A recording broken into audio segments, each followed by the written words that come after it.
बिस्मिल्लाहिर्रहमानिर्रहीम अस्सलाम वालेकुम दोस्तों। अरशद लोधी कम दियां गल्लां नाल हाज़िर खिदमत है। की हाल जी? ठीक ठाक हो? खरीयत नाल हो? अल्लाह ताला तुहानू खुश रखे, आबाद रहो, शाद रहो। तो अज एक छोटी जी वीडियो तुहानू मैं तुहाडे नाल शेयर करना चाह रहा। तो अनवान है कि उठनी माए सुतिए तेरे घर नू पै गए चोर। दोस्तों 4-5 दिन पहले एक फैमिली मैंबर साड़ी बहुत ही प्यारी मुखलस शरीफुल नफ्स जनती भाभी की वफात हो गई। क्योंकि घर का मामला सी, इस वास्ते पूरी फैमिली के नाल मैं भी उत्थे मौजूद सा। सारे मामला चूँकि साढ़े हाथ च सन। उन्होंने अजीज़ो कारब, दोस्त अहबाब, तअल्लुक़दार, बहुत सारे लोग, यानी कमोपेश मैं कह सकना कि 200-250-300 बंदा जड़ा है वो पहुँचे से। इन्ने सारे लोगों को देख के मैनू तो यह लग रहा सी कि लोगों के विच बड़ा दुख, बड़ा दर्द है यार, कि इन्ने लोग दूरों दूरों चल के ते आए ने, जनाजे शिरकत होए। जनाजा होने तो बाद जिसले वापस आए तो मैं देखा कि तमाम लोगों वास्ते एक बहुत बड़ा खाने का एहतमाम किया गया सी, जिहदे कुर्सियां वगैरह चेयर लगियां सन। तो वो बच्चे जिन्हां दी माँ फौत हुई सी, जिन्हां दी ताई फौत हुई सी, जिन्हां दी मामी फौत हुई सी, वो अपने हत्थां नाल चावलों दीयां प्लेटां, बिरयानी दीयां प्लेटां जिहड़ियां ने वो तकसीम कर रहे सन। ते वो अजीज़ो कारब जिन्हां दे नाल खूनी रिश्ता भी सी, तअल्लुक़ भी सी, उन्होंने दफनान तो बाद जिस वेले खाने का टाइम होया तो तुसी यकीन करो कि मैं बयान नहीं कर सकता कि वो लोग किस तरह खाने ते टपक पे ने, झपट पे ने, और सारा कुछ दुख दर्द गम भुला के खाना खा रहे हैं। बहुत सारे उन्होंने ऐसे लोग भी सन कि जेडे उन्होंने ही बच्चों नाल, जेडे बच्चों की माँ फौत हुई है, उन्होंने प्लेट दे के कह रहे सन, ओ यार जरा गर्म चौल तो लिया, ओए इधर आ यार, इधर आ, और बोटी को पा के लिया। मुआशरे की यह सितम जरीफी देख के मेरी अखां दे विचों आंसू निकल आए कि यार असी कौन लोग हाँ, असी किस मुआशरे के लोग हाँ कि वो बच्चा जिहदी माँ दुनिया छड़ के चली गई है, वो यतीम मस्कीन हो गया। असी उन्होंने ही कह रहे हैं कि यार है गर्म चौल लैके आ, प्लेट भर के लिया, बोटियां लिया, ये कर ते वो कर, पानी लिया यार, ये कर यार, वो कर। हालांकि चाहिए तो यह है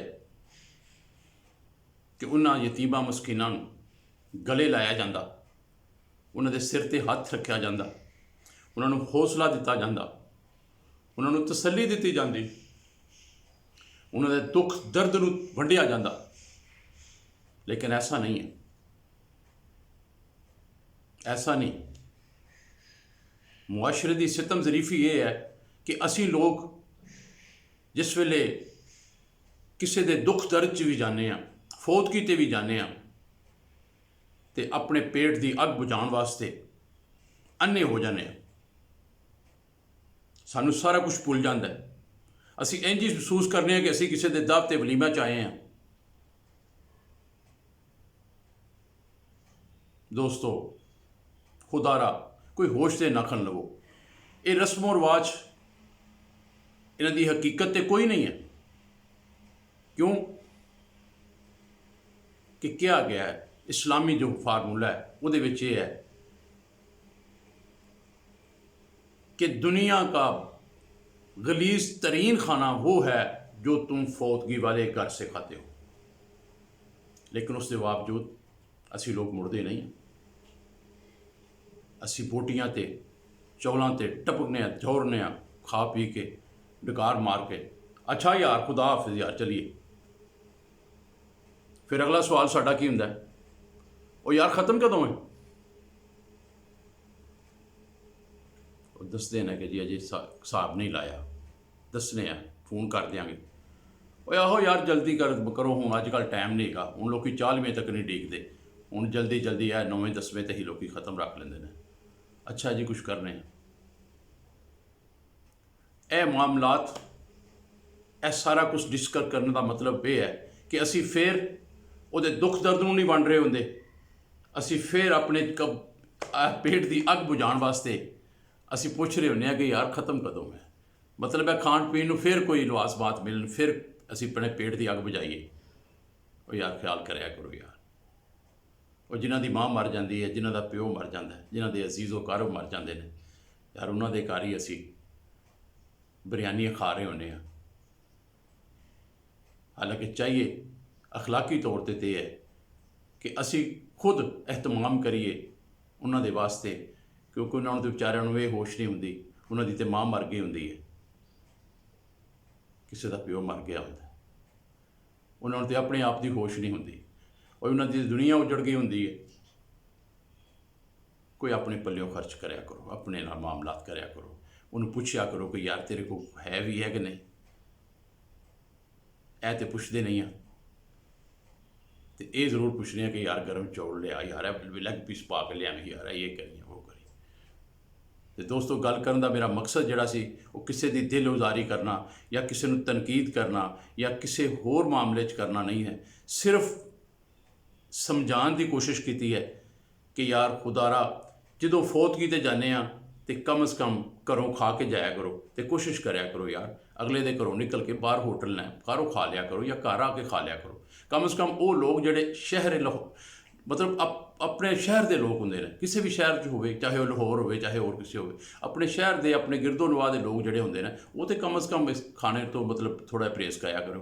तो जोड़े लोग बाहरों आए होंगे ने, मुसाफर होंगे ने, 100 150 200 किलोमीटर सफ़र करके आए होंगे ने, असल च खाना बनाने का मकसद, खाने का एहतमाम करने का मकसद उन्होंने लोगों को खाना खवाना है जोड़े दूरों आए होंगे।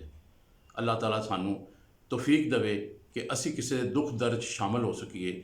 जे वीडियो पसंद आई है लाइक कर दियो, शेयर कर दियो, वो दोस्त जोड़े चैनल ते नवे ने सबसक्राइब करो, चैनल च शामिल हो जाओ। इंशाअल्लाह इस तरह दी मालूमाती और कम दियाँ गल्लां तुहाडे नाल शेयर करते रहने। अगली वीडियो तक अल्लाह हाफिज़।